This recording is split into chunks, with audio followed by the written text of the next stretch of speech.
Good morning student. आज हम देखिए गद्य से पहला चैप्टर जिसके लेखक हैं प्रताप नारायण मिश्र जी। इनके जीवन परिचय के बारे में मैंने आपको बता दिया था कि प्रताप नारायण मिश्र जी का जन्म 1856 ईस्वी में उन्नाव जिले के बैजे नामक गांव में हुआ था। इनके पिता का नाम संकटा प्रसाद और जो कि एक महान ज्योतिष थे, वो कानपुर में रहते थे। इनकी पढ़ाई लिखाई भी कानपुर में ही हुई। प्रताप नारायण मिश्र जी हिंदी, उर्दू, फारसी, संस्कृत और बंगला का अच्छा ज्ञान रखने वाले थे।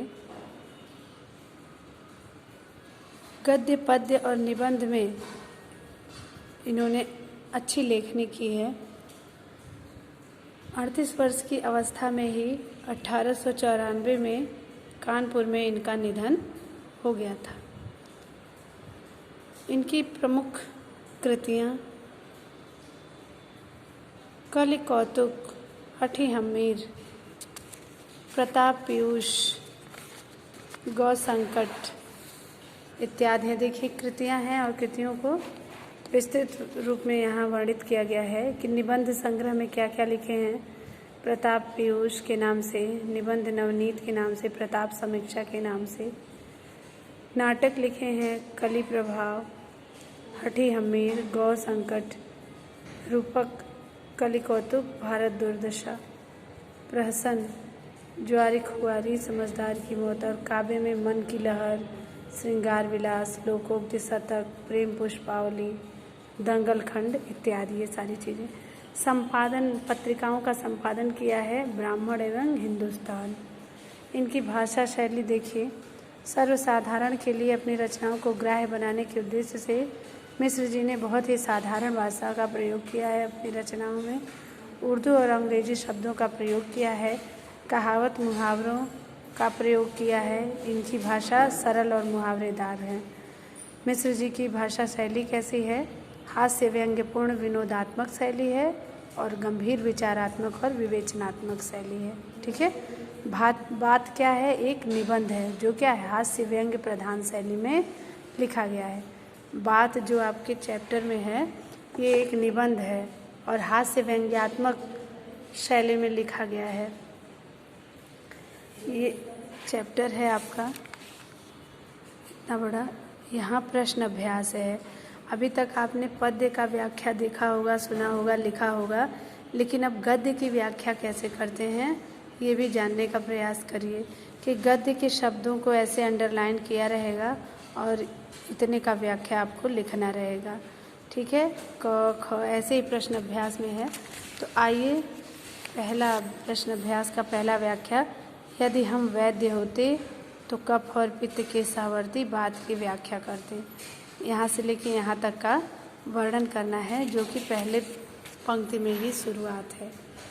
अब बात, जैसा कि शीर्षक से ही लग रहा है कि बात क्या चीज़ है, क्या कहते, किस विषय पे बात करते हैं, कैसे बात करते हैं, बात कितनी लंबी चौड़ी है, बात की क्या उपयोगिता है, बात का क्या काम है, बात करने के क्या क्या लक्षण हैं, बात करने के क्या क्या तरीके हैं, बात से कैसे मित्र बन जाते हैं लोग, और बात करने से ही मुंह से बोली जो निकलती है वैसे ही कैसे लोग दुश्मन बन जाते हैं। ये सारी चीज़ों का वर्णन बहुत ही हास्यप्रद ढंग से इन्होंने अपने लेखन में किया है। ये एक निबंध है बात। अब देखिए लिखा है लेखक ने, यदि हम वैद्य होते तो कफ और पित्त के सहवर्ती बात की व्याख्या करते तथा भूगोलवेत्ता होते तो किसी देश के जलवात का वर्णन करते। अब लेखक बात के ही बारे में बता रहे हैं कि क्या कह रहे हैं, अगर हम वैद्य होते हैं। अब लेखक कह रहे हैं कि जो जिस, कहने का क्या तात्पर्य है कि जो जिस क्षेत्र में काम करता है उस क्षेत्र की ही बात आपसे करेगा। कहते हैं लेखक कि यदि मैं वैद्य होता, वैद्य का अर्थ डॉक्टर, अगर मैं डॉक्टर होता तो मैं कफ और पित्त की बात करता, मतलब रोग की बात करता, रोगी की बात करता, रोग से संबंधित चीज़ों के बारे में विस्तृत रूप से बताता। जितनी जानकारी होती उसके बारे में वो सारी चीज़ों से मैं बातचीत शुरू करता। और अगर मैं भूगोलवेत्ता होता, अर्थात भूगोल का ज्ञानी होता, तो मैं जलवायु की बात करता, जलवात मतलब जलवायु की, वातावरण की बात करता, वहाँ की जलवायु की, जिस क्षेत्र के बारे में मुझे से पूछना रहता, जिस क्षेत्र के बारे में बात शुरू करता वो जलवायु ही होता कि वहाँ का मौसम कैसा है, वहाँ का जल कैसा, वहाँ का वायु कैसा, वहाँ का रहन सहन कैसा, ये सारी चीज़ें मैं बताता भूगोलवेत्ता के नाम पे। लेकिन लेखक कहते हैं किंतु दोनों विषयों में से हमें एक बात कहने का भी प्रयोजन नहीं। लेकिन मैं तो लेखक हूँ, ना मैं डॉक्टर हूँ और ना ही भूगोलवेत्ता हूँ। इन दोनों विषय में मैं बात नहीं लिख सकता। मैं बात किस पे लिखूँगा कि हम तो केवल उसी बात के ऊपर 2-4 बातें लिखते हैं जो हमारे तुम्हारे संभाषण के समय मुख से निकल कर परस्पर हृदयस्थ भाव को प्रकाशित करती रहती है। अब लेखक हैं, लेखक लिखेंगे कि जो उनके मन में भाव उत्पन्न होगा, जिस विषय को लेके उनके मन में जैसा भाव उत्पन्न होगा उसी को अपने बातों के माध्यम से, अपने लेखनी के माध्यम से वो लिखेंगे।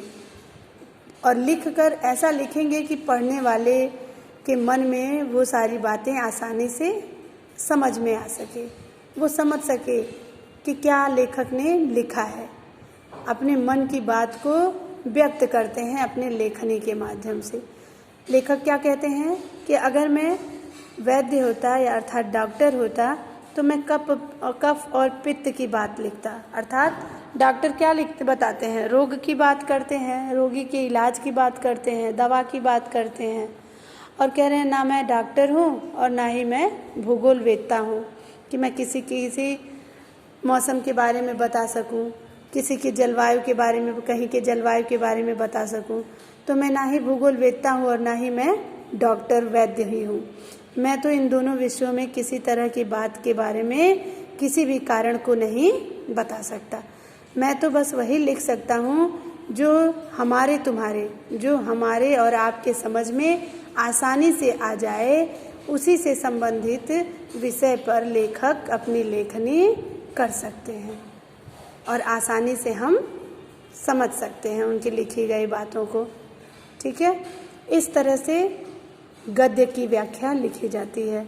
अब आइए हम आपको प्रश्न अभ्यास के पहले प्रश्न का जो रेखांकित अंश है उसका व्याख्या आपको बताए हैं। अब इससे संबंधित ये प्रश्न है। पहले तो आप संदर्भ लिखेंगे।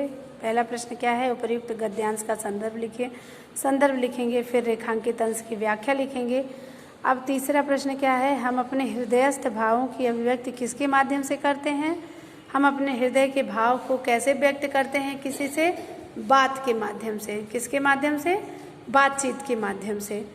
फिर कह रहे हैं भूगोलवेत्ता किसका अध्ययन करता है। भूगोलवेत्ता किसके बारे में बात करता है, जलवायु के बारे में बात करता है। वैद्य किस बात का वर्णन करते हैं, वैद्य जो है वो रोग का, कफ का, पित्त का वर्णन करेंगे, रोगी के बारे में बताएंगे, दवा के बारे में बताएंगे। ठीक है, इस तरह से गद्य का व्याख्या होता है। अभी मैं इसका इस चैप्टर का बहुत ही अच्छा चैप्टर है कि बात कितनी बड़ी चीज़ है। बात कितनी बड़ी चीज़ है कि बात से कोई मित्र बन जाता है और बातचीत ही ऐसा है कि उसी के आधार पर हमारे मित्र भी शत्रु बन जाते हैं। तो इस चैप्टर को आप पढ़ेंगे तो आपको बहुत आसानी से समझ में आएगा कि लेखक क्या लिखना चाह रहे हैं, क्या हमें बताना चाह रहे हैं कि हमें किस तरह से अपना जीवन यापन करना चाहिए। संसार में मनुष्य एक सामाजिक प्राणी है तो उसे किस तरह से रहना चाहिए, समाज में किस तरह का बात करना चाहिए, कैसे समाज में उठना बैठना चाहिए, बात के माध्यम से कैसे आदमी आगे बढ़ता है। इन्हीं सारी चीज़ों का वर्णन इस चैप्टर में किया गया है। तो आज पहली 3 पंक्ति का व्याख्या मैंने आपको बताया।